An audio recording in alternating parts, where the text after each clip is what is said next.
Alrighty, it's game time.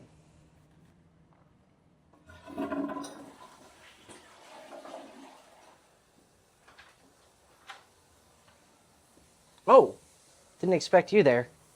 It's Gavin from Slakker Racing. Today was a normal day at the shop until Alan came in. Alan was bringing in his 9971 Targa for some regular maintenance, but Alan's Targa was no ordinary Slakker car.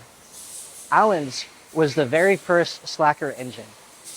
This was an opportunity we could not pass up, so we had to get him in front of the camera for an interview. Come with me as we hear Alan's story on how he got the very first Slakker engine, the 4.1 that started it all. My name's Alan Page.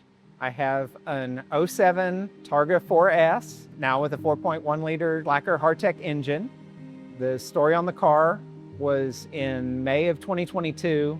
We were just coming out of COVID, and I had wanted a 911 for a long time. And my wife and I have 4 kids, and she told me that I had worked really hard to support them and take care of them, and so she encouraged me to go ahead and get one. So I started watching on the PCA Mart to see where a well taken care of one was. And so in May of 22, I bought this car, and then in September of 22, took it out to the track and suffered what Brandon would later call a spontaneous ventilation event, when there was a failure on the second cylinder. Car actually went off the road for about 10 months while I tried to figure out what to do with it. Unfortunately, there are not a lot of good options for rebuilding this car, and a lot of them are not very trustworthy, and I didn't want to spend $10,000, $20,000 on another bet on an engine that didn't work. Honestly, it was pretty close to getting rid of the car. Had made contact with Lee Jenkins at Hartech, and we actually talked about buying and sourcing another engine, sending it to England, and then back to Oklahoma and have it redone. And then I heard rumors that Hartech was considering partnering with a shop here in Oklahoma. Come to find out, Brandon was in fact doing that. And he's a good friend with a close family friend of ours who vouched for him. And obviously the Hartech reputation goes there as well. The shop hadn't even been opened up yet. They didn't have all the tooling that Hartech required them to have. Brandon and I had a heart-to-heart conversation about what I was wanting to do. And he told me that if getting it done right was more important than getting it done fast, that he thought we could work together. That sounded good to me. I plan on keeping this car until I can no longer drive it, so I wanted it done well, something I could trust and love and drive for a long time. It took a long time. There were a lot of problems getting the shop up to speed, and so after a while, got it back. 4.1 liter, naturally aspirated Plat 6 in it. We went ahead and upgraded the exhaust at the same time. And now it sounds great, feels great. What I love about the car is that it still feels like it's the essence of what the 911 was supposed to be, but just better in every way. The engine, at wherever in the RPM range you are, it wants to go. It's a happy engine. It loves to run, wants to be on the road. I feel like perfected the car. Can't think of any real modifications I'd want to do to it. I like it being fairly normal. The car's a Targa, so I have a lot of glass weight on the top of it. It's never going to be a track car. It's not the right car for that.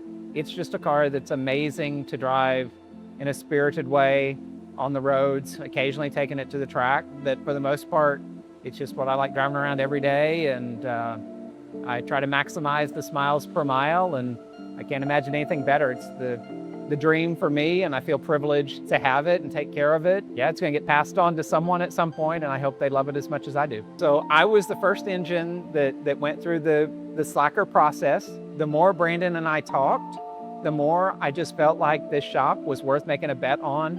Like, I can tell that Brandon is just passionate about these cars.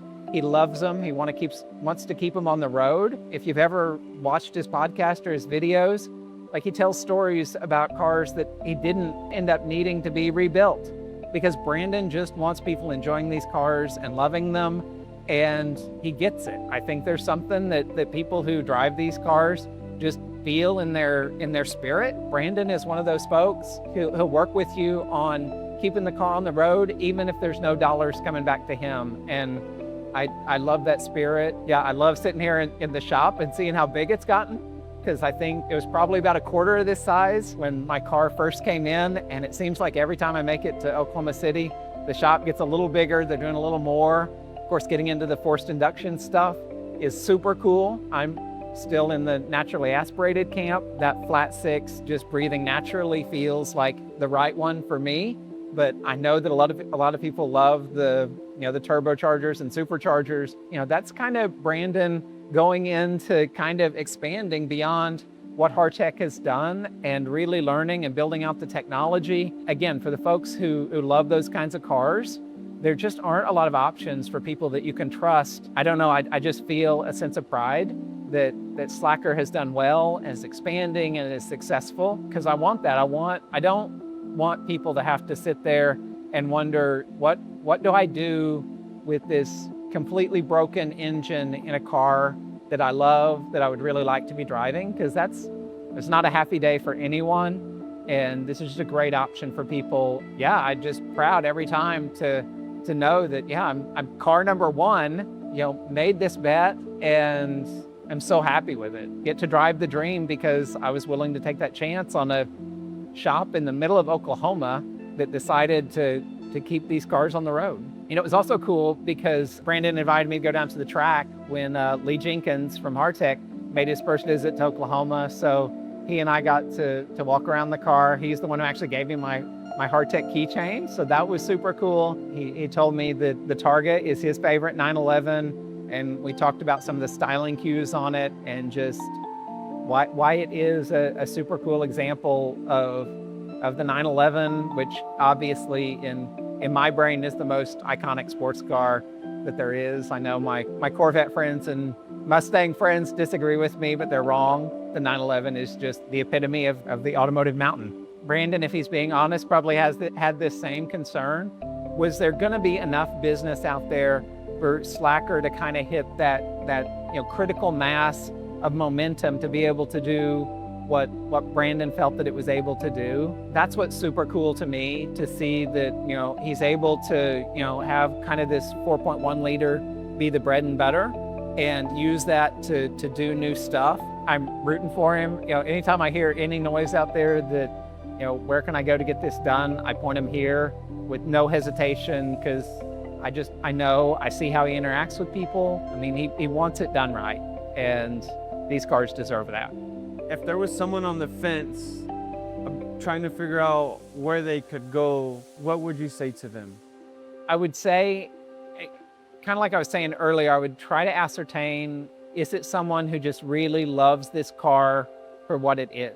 I mean, are you one of those people who every single time you walk away from the car, you have to look over your shoulder and just take one more look at it? I mean, part of what I like about the 911 is it's so driver focused, right? I mean, when you're looking out from the driver's seat, there's the steering wheel, there's the tachometer, and there's the road.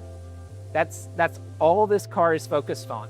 And if that makes your heart kind of blip up a notch, then you probably know that it's worth the investment. And it's beyond the financial side at that point. I mean, I'm realistic that I probably put more money in the car than I can ever get back out of it. It's more than about the money. It's that so much stuff has been done to it, and it's so perfect, and it's mine.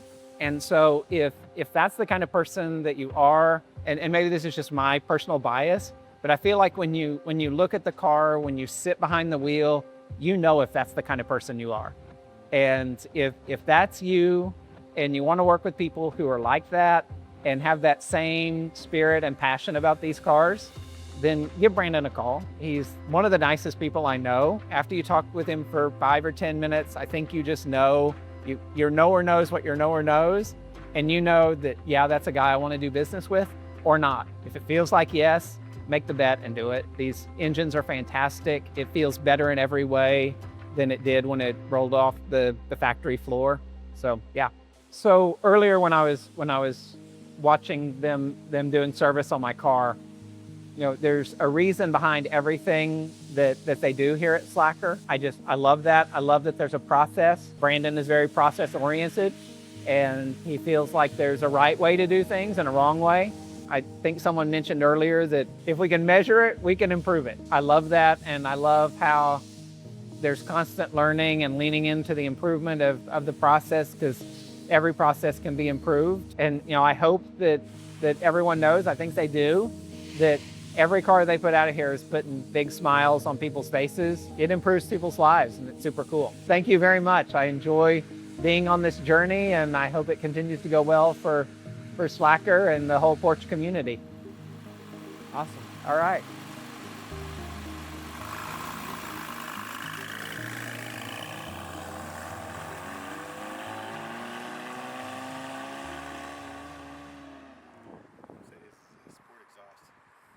Think so? You ever notice that, like, you can kind of tell what kind of car you have just by the way it sounds? No, but yes. Yes. I'm Philip. Thanks for watching. If you want to check out another video, check it out right there.